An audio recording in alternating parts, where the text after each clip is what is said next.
As of me writing the script, the United States is home to 63 national parks. This includes the classics like Yosemite and Grand Canyon, as well as ones you've never heard of, like Isle Royale.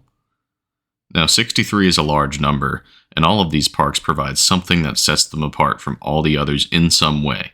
Nestled in the middle of downtown St. Louis, Missouri, is Gateway Arch National Park. Located right on the banks of the Mississippi River, its 91 acres of area make it by far the smallest national park in the country. The park's most important site is its namesake Gateway Arch, the tallest man-made monument in the Western Hemisphere. You've probably heard of the arch. It's an icon of design and gives St. Louis something to be known for other than astronomical crime rates.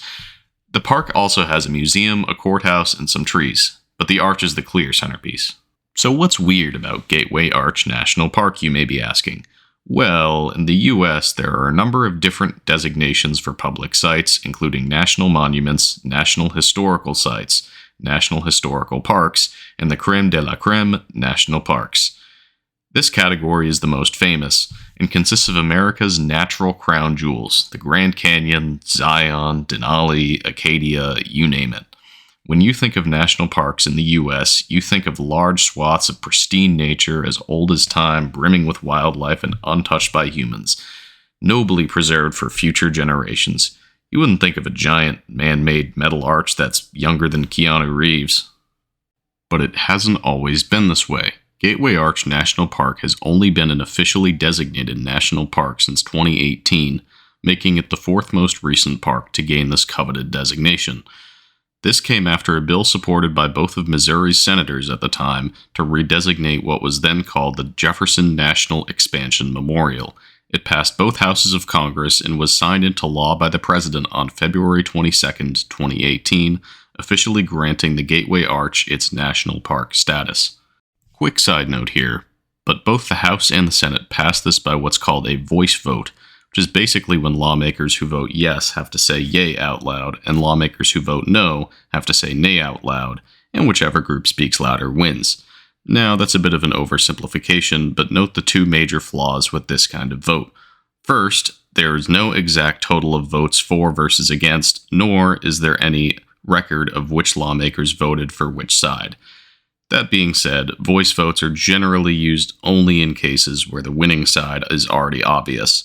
So, we'll have to give our elected officials the benefit of the doubt on this one. End of digression. This redesignation passed with little trouble, but that doesn't mean it hasn't been controversial since.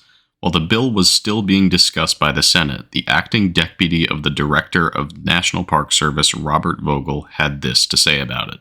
Quote, "Although we would welcome using the term Gateway Arch in the name of the Jefferson National Expansion Memorial, the National Park Service strives to provide consistency in the naming of park units.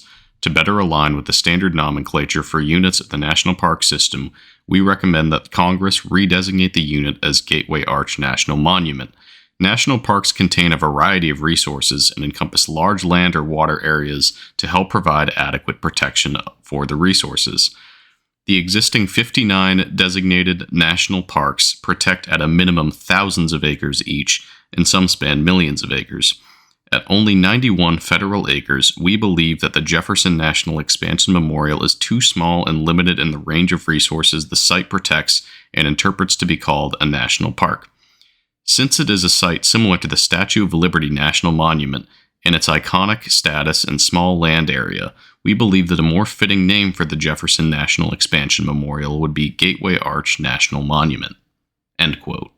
So let's get this straight. The Deputy Director of the National Park Service itself said, in the nicest possible way, this should not be a national park. So you know what they did? They went and made it a national park anyway.